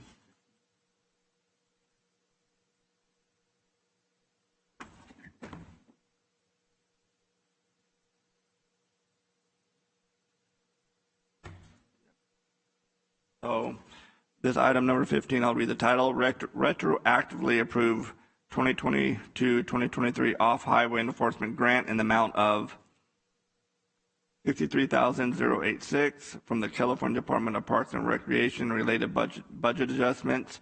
So it is being amended to the purchase price of the vehicle has increased $26,000 from $40,000, bringing the total program cost to $111,000 from $85,000. Seeing no comments or from the board, we'll move on to item number 16, Supervisor Ding. Thank you, Mr. Buckman. Thank you for joining us. I'm not asking you to move heaven and earth, just earth and water for the remainder of the year. Just a quick comment on the resurfacing of Clements Road. We've received a comment from Mayanne Ingold's a constituent there along the road that has asked us not to resurface the road. I don't think it's the road that he's concerned about so much as there hasn't been a culvert on the side of that road since 1948. So he's worried about what everybody else in the world is worried about, too much water. So anyway, I just want working with that constituent. One of your engineers has reached out to him, has been touching base with him anyway. So I just want to see that addressed. And I never want to skip the opportunity of calling you up here and saying, thank you, your department is doing one hell of a job. So thank you. Morning, Chair Rickman and board members. Thank you for those comments. Supervisor Ding, we're happy to continue working with the constituent. The item before you is to authorize advertising the project for construction bids. And so we'll continue working with the constituent again and amend the plans if necessary prior to recommending award of the contract. Thank you. All right, thank you, Supervisor, and thank you, thank you, Fritz. All right, that's all the items that were pulled. So if there's no items pulled, do I need to reinsert it, or is it we're good? Yep, you're good. So we'll take I'll entertain a motion to approve the consent items. Move to approve consent. Second. Have a vote, please.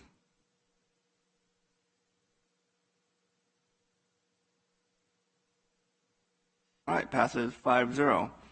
All right, we're going to move on to our 9 a.m. scheduled morning item public hearings, a little past 9, as you can see. It is 10:35, so 9 a.m. is the time set for the bid opening for the sale of county surplus real property at 17620 State Route 120 in Ripon. Will the General Service representative please give the staff report on this item? Cunningham, welcome. Good morning, Chair. Marcia Cunningham, General Services Director, board members, council, and CAO Wilverding. With me today is Connie Hart. She's the Assistant Director for General Services, and she will be presenting the information on the property. Good morning, Chair, members of the board.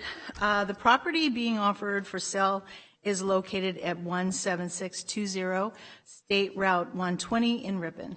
It is a 1.14 acre parcel with a building of approximately 2,075 square feet of commercial office space, formerly used by the Agricultural Commissioner's Office and commonly known as Sim Station. Proceeds from the proposed sale will be used to pay the broker's commission and closing costs to finalize the sale, and the remaining proceeds will be deposited in the Agricultural Facilities General Fund Special Account to be used for future Agricultural Commissioner facility needs. On March 22nd, 2022, your board approved a declaration that this county-owned property is surplus property in accordance with the California Surplus Land Act. In accordance with the Act, other governmental agencies and certain nonprofits were provided an opportunity to express interest in purchasing the property. Having received no responses to the notices, General Services proceeded with bringing a resolution of intent to sell to your board for approval. On September 27th, 2022, your board approved a resolution of intent to sell the property. The resolution established a minimum price of $310,000 for an as-is sale with no contingencies, and established the procedural framework for interested parties to participate in the bid process. Notice of the resolution was posted and advertised in accordance with Government Code Section 25528, including information regarding the written and oral bid process. Additionally, the resolution set today's hearing as a time and place for the opening of written bids and the conducting of oral bidding for the proposed sale. Chairman Rickman, this concludes my report. All right, thank you both. All right, Board Clerk, can you please open all written bids that have been received, please? Through the chair, there are no valid bids that were received. Therefore, the minimum oral bid is $310,000. All right. Supervisor Patty. Yes, through the chair. Do we have an appraisal on this property and the value for the opening bid of 310? Yes, the appraised value is $310,000. That appraisal was conducted, I believe, in June or July of 2021. 2021? Thank you, Chairman. All right, thank you. All right, request and conduct oral bidding on the minimum oral bid amount and announce that any successful bidders, will be required to post a $20,000 deposit in the form of a cashier's check, certified check, or cash by the close of business. The interested bidders must be present in the chambers. The minimum bid increment of $10,000. The county will award to the highest bid actually received during this hearing or during the hearing. Any unsuccessful bidder's deposit will be returned at the General Service Department upon presentation of proper identification beginning Thursday morning, February 9th, 2023. All right, at this time, we'll conduct the oral bidding. Is there any bidders here with us today?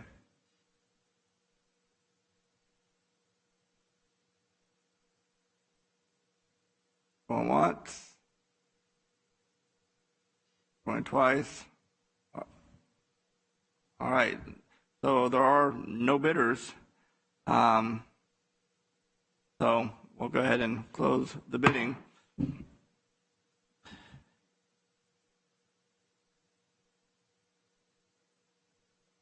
So we don't have any bids at all. So no written bids, no oral bids. So So I guess if there's no bids, that the GSD will continue to market the property and return to the board with a recommendation for disposition at a future date. Correct? Correct. So do I need any action on that, Counselor? Do I need a motion to? Okay, well, then we need a motion to continue to market the property and return to the board with a recommendation for disposition at a future date. I'll make that motion. Second. All right, so we got a motion and a second.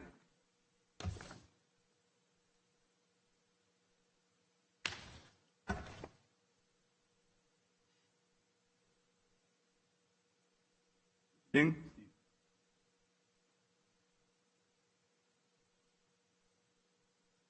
All right, it's adopted 5-0. Well, thank you. Thank you. I thought it was going to be like on TV, people coming up, but I guess not. It was last time. Yeah, it was last time. So thank you very much. All right, we'll move on to the discussion item. Health and Human Services, accept a presentation from First 5 San Joaquin regarding the American Rescue Plan Act funded programs. Sir, it's all yours. Good morning, Chair Rickman, members of the board. I'm pleased to be before you this morning with First 5 Executive Director Marisol Pineda, American Rescue Act Plan funded projects, and the collaborative work between First 5 San Joaquin and its community partners to serve children and families as they recover from the pandemic. I want to thank Vice Chair Villapadua for his role as a First 5 San Joaquin Commissioner. And with that being said, Maricela has a few slides to share with the board regarding the 6 projects. Wonderful. Thank you again for this opportunity. Thank you, Chair Rickman, as well as the Board of Supervisors. I'm here today as a follow-up to the April 6, 2021 meeting, where you graciously approved $2 million of contingency funds to expand programs to serve children ages 0 to 5 impacted by the pandemic, as well as an additional $4.2 million on September 14, 2021, to further expand and support these programs through June 2023. Most recently, an additional $2.45 million of ARPA funds was approved by the board on October 4, 2022, to continue these programs through June 30, 2024. So I'm here today at the request of the board to present outcomes from the collaborative work between our agency and community partners. Next slide. Perfect. Excellent. So as we're all aware, the pandemic has had significant impacts on our children and families. Thank you to the board support. First 5 continues to work with program partners to serve children and families as they recover through the pandemic. We know that the impacts of the pandemic will not go away overnight, but through these essential services featured on this slide, we're able to deliver critical services to continue to support the growth and development of our children and families. We'll start off with our SJ Teeth program, which, as you may recall, was originally funded by the Department of Healthcare Services. This provided support through care coordination through December 2020. This program, again, provides countywide care coordination for families who have Medi-Cal Dental to connect with much-needed oral health services. Also, you may recall that prior to the pandemic, untreated teeth pain was a leading contributor to absenteeism. And it is so for this reason that care coordinators have played a pivotal role in helping families understand the importance of oral health, as well as ensuring them that it is safe to return to dentist. Thanks to the board's approval of contingency funds and ARPA funding, First 5 was able to reinstate this program as of July 2021, funding trusted members from 5 local agencies to provide care coordination. Since July 2021, this program has served nearly 800 children throughout the county. In a recent survey that was conducted by our evaluators, 97% of our parents who were surveyed were satisfied with the care coordination services that they received. The following is a quote from a family whose son received care coordination services, expressing their gratitude for this service. In addition to providing direct care coordination services and support, we also were able to utilize funds to expand the distribution of our Stella's Shining Smile book.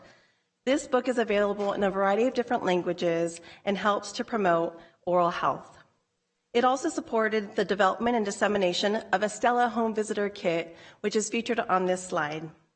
In this new kit, Stella truly comes to life as a hand puppet that home visitors, teachers, and others have been able to utilize when reading our Stella's Shining Smile book and educating on oral health. The kit also contains interactive memory games, which with scenes from the book to teach good oral health care, as well as promoting developmental skills such as reading and playing. During the pandemic, we also saw an increased need in special needs services. Above listed on this slide is showing the impacts that we were notified during the pandemic. Our goal and aim has been to help reach children as early as possible so their families and they themselves can receive the needed services and interventions. So as a result, we have focused our efforts on our Help Me Grow program. Help Me Grow provides developmental services for children under the age of 5. Through this program, Help Me Grow staff provide follow-up and care coordination that physicians may not have the time to do. During the pandemic, we also saw an increased need in developmental needs for children, while screening and referral services decreased due to less in-person contact with service providers. However, thanks to the funding that was approved, we were able to expand our Help Me Grow call center, which not only increased screening and referrals, but also access to needed developmental services. As we can see here, since July 2021, we have reached over 2,000 families, 2,000 children receiving developmental screenings, of which 222 have received referrals to intervention services. During the pandemic, we also noticed the importance of grandparents taking care of their grandchildren. This provided the critical support for our families. Grandparents were able to help meet their childcare needs of the family so that those family members could focus on other needs related to finances, health, and a variety of other options and areas. Under the Raising Quality Impact 2020 Grandparent Initiative, First 5 partners have provided virtual services along with enhancing or providing support to enhance the quality of care. This program has supported grandparents by dropping off materials such as oral health kits. We have also provided personal protective equipment, raising a reader literacy bags, as well as providing virtual meetings and virtual workshops. Again, who would have known that at the time that we started the Family, Friend, and Neighbor Initiative, that this initiative would play such a pivotal role during the pandemic.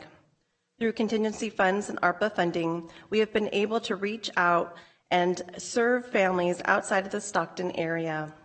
Since July 2021, 241 grandparents have been served through this program who have cared for 296 children.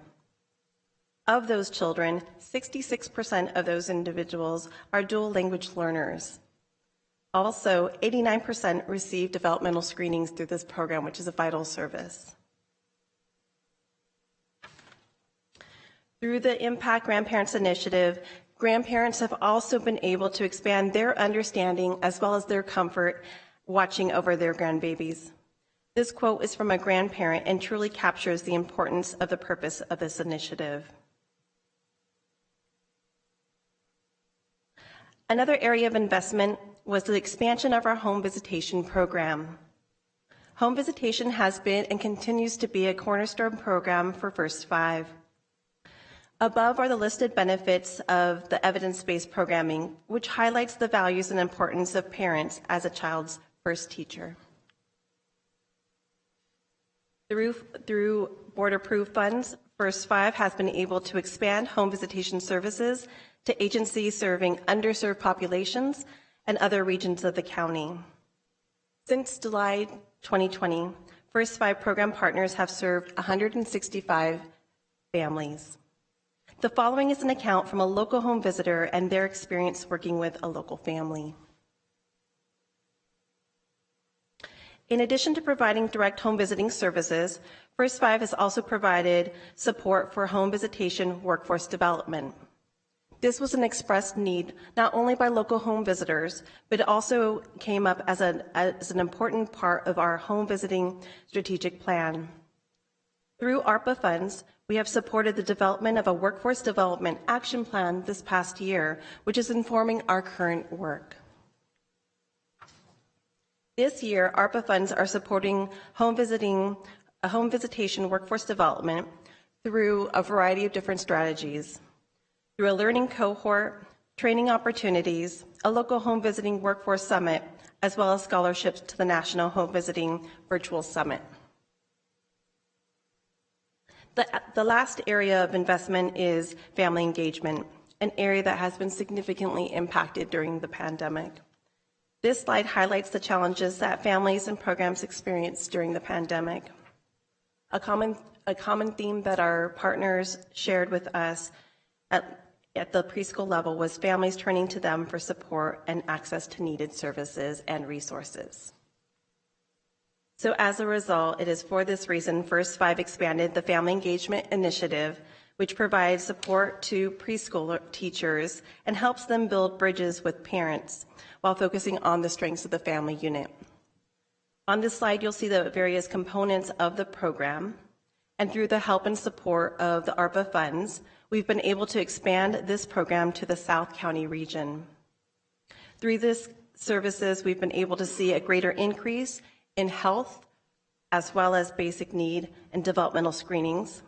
We've also seen parents participate in more case management and behavioral support.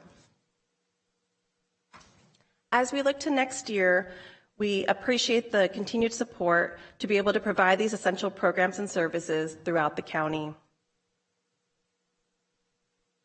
So in closing, we'd like to thank the Board of Supervisors for this opportunity. We'd also like to provide a special thank you to our Commissioner, Vice Chair Villapudua, for everybody's support of our programs. And we'd like to thank the County Administrator's Office for their support and assistance in preparing for today's presentation. We will continue to provide updates and progress, and should ARPA funding be available, we look forward to the opportunity to share positive outcomes for an additional funding request. Thank you. All right, thank you. Bring it back to the board for any comment before we go to public comment.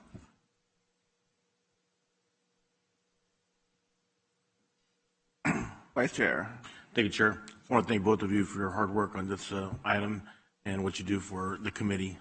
Great job, both of you. Thank you. Thank you, Vice Chair. Supervisor Ding.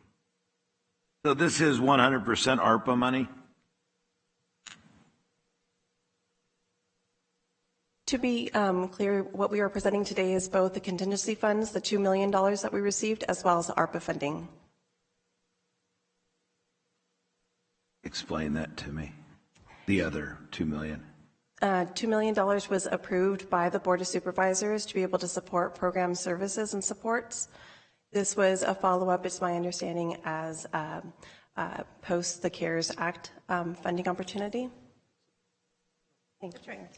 Is it required as a match for the ARPA funding? These are federal funds that were, this goes back to April 6th of 21. So back to my original question, is all the funding federal? That's correct. So the $2 million that Marcel is speaking about, through the chair, is initially we received the CARES Act funding. Correct. Recall that we received our county received about $133 million in federal funds. Okay, and of that, a lot of that, with the programming, we were able to receive about close to $70 million in general fund with the savings of things that qualified, like public safety, total salaries, and that. So that savings, we took that and we used some of that for these programs. So the initial $2 million for the First Five program was from the savings, but it was really from the federal dollars of CARES Act.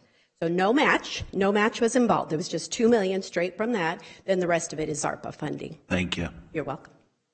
Now you see why we thank the county minister's office for the support. Thank you, Supervisor Dean. On reclaiming my time. Oh, yeah. What exactly are you, if this is all federal funding, correct? Essentially. That's what Ms. Regali is referring to. Giving, I mean, yes, Jay's got the creativity with the pen, carry this over. I'm assuming that's what you're thanking him for. Yes, all of the detail. And not any money. No, it's very complicated. Correct. For his expertise. Yes. Thank you. Good. All right. Thank you, Supervisor Ding. Supervisor Canepa. I just want to say thank you for the paper copy of the of the PowerPoint. It's actually really helpful. These are great programs, and I mean that's with the pandemic. A lot of the things that you touch on, I mean, healthcare is huge because you really only get one set. So if you teach that young, and you know what I mean, help people get that, because a lot of people don't have dental services. The grandparent thing is amazing because I mean, grandparents are raising children. Just because life situations. So these seem like all great projects. I just want to say thank you for bringing it forward, and keep up the good work. All right, thank you, Supervisor. And no one else, we're going to open up for public comment. Anybody from the public wishing to address the board on this item? And no one, we'll bring it back to the board. No, this is, I mean, I agree with Supervisor Canberra. It's nice to have a hard copy here, and so we can look through it and take it back with us. So for information for our constituents, some great projects. You guys are doing great things.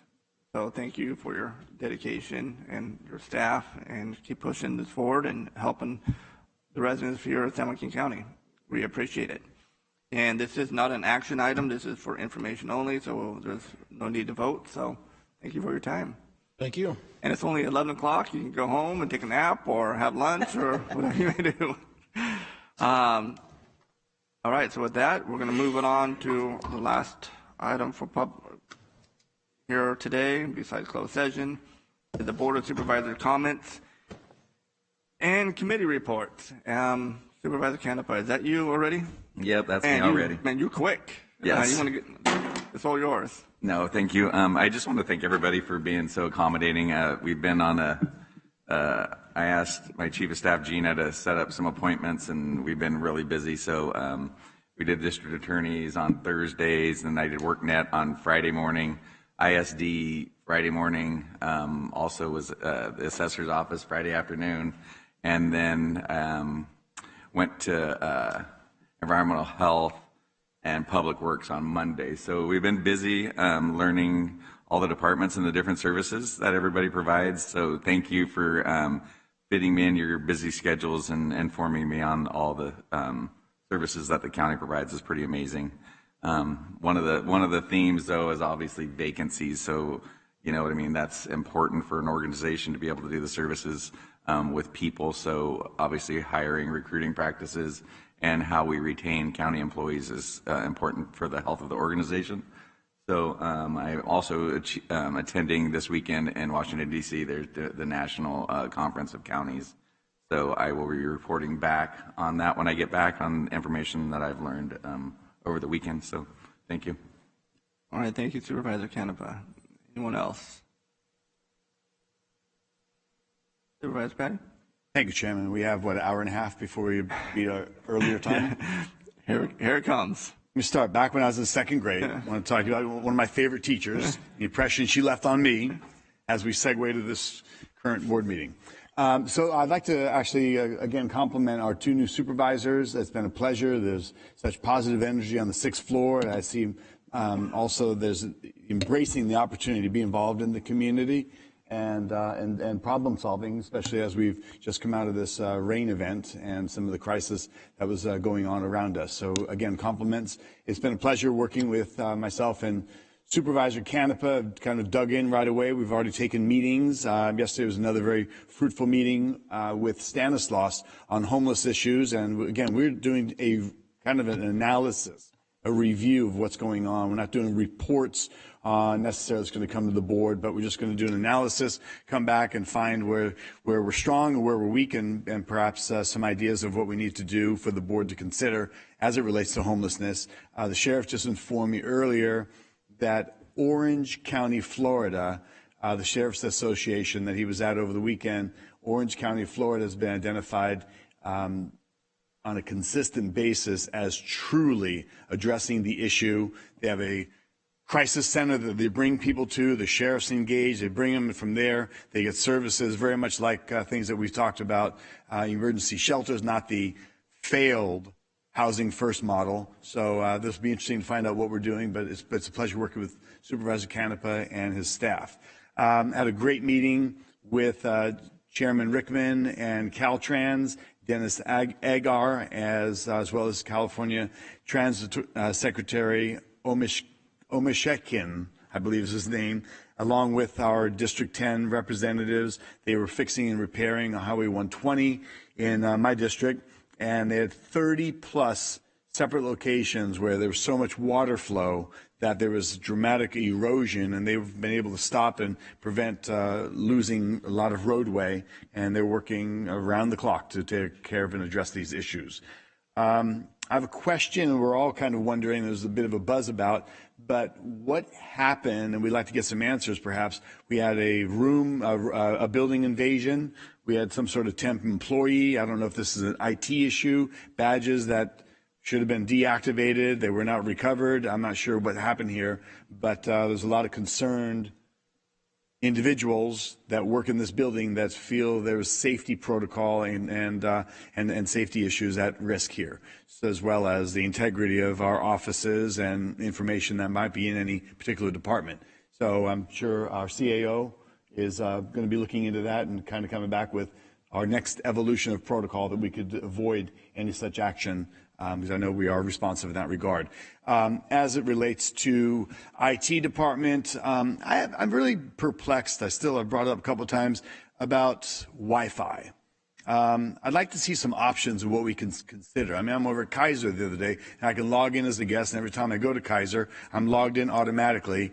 We are in and out of our offices on a regular basis. Wi-Fi is helpful. Wi-Fi is part of the 21st century, but yet I don't have Wi-Fi. And so I don't know what we need to do or where that stands. I know in the past, it's been over a year now, we've talked about there's going to be an upgrade. There's going to be speakers in the bathroom for people that can hear the meetings. There's protocols. I'm not thinking that anybody's derelict in anything, but perhaps somebody can email me where we are on some of the things that we're expecting, some of the things that might be in motion, so that we can have an understanding and perhaps address in the upcoming budget what we might need in addition, because I think we're lacking in some regards, and I'm not sure if IT is getting all the tools they need to help us. And lastly, on that vein, I think the computer systems are working today, but I just want to make sure that our IT, which are very competent and capable and very responsive, I want to make sure that they are getting all the tools they need to help us do our job and be the most efficient and effective with the resources that we should have. So thank you, Chairman. Thank you, Supervisor Patty. Supervisor Dean. Thank you. I just like to go over a few things. For those of you outside the city of Stockton and Manteca, there is still, from our rain events, some critical issues going on outside the county as the waters reside. The mobile home park out of Arbor cries for help because of soil contamination, water contamination. It's a complicated issue that it's not county property. It is private property. Fritz and his staff have been on it. We've been looking at it, trying to figure out things to do. But as we address our homeless situation, although that property might not be our responsibility, and I don't have an answer, I'm kind of throwing it out there if anybody's they want to talk to me afterwards. You've got over 187 homes out there that some of them are not livable. They probably weren't livable before the flood situation, but it's nobody's from the county's on paper responsibility. What I would hate to see is those 187 homes being added to our homeless population. So there is some critical issues as we get out to the northern tip of the district. We still have, and the same thing. It's water, it's contamination issues that keep arising. So keep that in mind as you move forward. You've during our public speakers today, you had a couple of issues addressed, and of course, every time COVID-19 pops up, the hair on the back of my neck stands up. I've had two lives. I've had one in public service, and I've had one in the private industry. And there's one thing looking in when you're still getting a paycheck and you're reading headlines, and it's another to be in a prison of your own with your income cut off and having to support 25 families as an employer and realizing how that impacts you and how it impacts other people. So I would like a little bit more information on whatever the board did in December. Is there ramifications moving forward so we don't go through what we went through last time? Because it's one thing to read a report, which I used to do in D.C. Supervisor Patty used to make the comment to me, it's when I was back in D.C., it's really easy to say I was pro-business until you get here and you buy a business and then you understand what that truly means. So, and it's the same as the effects of COVID and all the regulations. It's one thing to sit here and read it. I like wearing this coat and tie much more than I did, handing out Kleenex boxes and dealing with families that were trying to figure out how to make their bills. It's a very difficult situation. So I really do want to understand the implications of what we're doing. The last thing I want to address is this Voters Act, whatever it's called, Voter Act 22. I want to make sure that I'm not sure what the policy is as far as, staff directors or department heads. This is a hot button issue. This isn't just some, flag waving. It's a hot button issue, and department heads really shouldn't be getting out ahead of the elected members and voicing support for initiatives that are going to come possibly before this board that have, ramifications. Just, and I've been talking about it a little bit, and then I'll get off my soapbox. The move to an all-mail ballot that's being proposed it's historically fascinating if you go back to the early 1800s and you find out why the Australian ballot was adopted, which is your right, not your ability, your right to vote in privacy. And it was done to take the power out of the hands of large property owners and corporations. That's why it was done. And so now we've got a system where we're moving into this mail ballot area, and the same thing can be said is, you've got employers that are telling their employees, bring your ballots to us, because harvesting of ballots is legal under the system. So we're going backwards. When this was first proposed in the 1800s and they went to secret balloting, the property owners showed up at those polling places and they burnt the polling stations down. They did it because they wanted control over somebody else's ballots. So, just because the League of Women Voters says it's a great program and we ought to eliminate polling places and go to all mail ballots, we just do some research on it, please. And I do want to follow up on that question of staff getting out ahead of us and meeting with school districts and telling people to support it as well. Because I think it really is. And quite frankly, I don't really want to sit there and answer questions on my phone until midnight every night, exactly what the county's doing when it isn't the Board of Supervisors. Thank you. Thank you, Supervisor Dean. All right, I have a couple of quick items. One, Public Works. Supervisor Dean mentioned it earlier. Thank you for the job that you're doing. I know Casson Road, which collapsed during the flood, is being worked on right now. We expect it to be done here hopefully by the end of the week or in the next 2 weeks or so. Same thing with the MacArthur Bridge. Again, another roadway collapsed because of the storm. So thank you, Public Works, for going out there and taking care of that. If you seen, if you read the newspaper or on social media, you see all these crab feeds that are happening right now. If you're able to, hey, a lot of these nonprofits are put these crab feeds on. This is one of their big fundraising opportunities for the year to support, the different programs. So, and they're always a good time. And lastly, Supervisor Ding, bring the topic up, talking about the Acampo area. Just to remind everybody that San Joaquin County has opened the Disaster Recovery Center.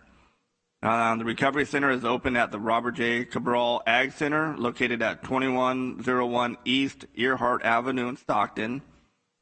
You have multiple local, state, and federal agencies like FEMA, Cal OES. They are available to assist San Joaquin County residents who have been impacted by floods, and the services will remain open 7 days per week from 9 a.m. to 7 p.m. until further notice. If you need some more information, you can go to sjready.org. There's a lot of information there. So please don't wait. If you have been affected and your property damaged or you have some kind of damage, please reach out before these agencies are gone. It's awesome. You go to one place, you have all the resources there that can help you out. So please, use that resource if available to you. And that is all I have. Seeing no one else, before we close the meeting, I'll turn it over to our county council. We have closed session. The board will now meet in closed session on the items listed on the agenda. There are no announcements expected out of closed session. All right, thank you, Counselor. With that, we will adjourn this meeting. Have a good morning. It's 11:10. I think this is the earliest since I've been here. It's amazing. So thank you. God bless.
you.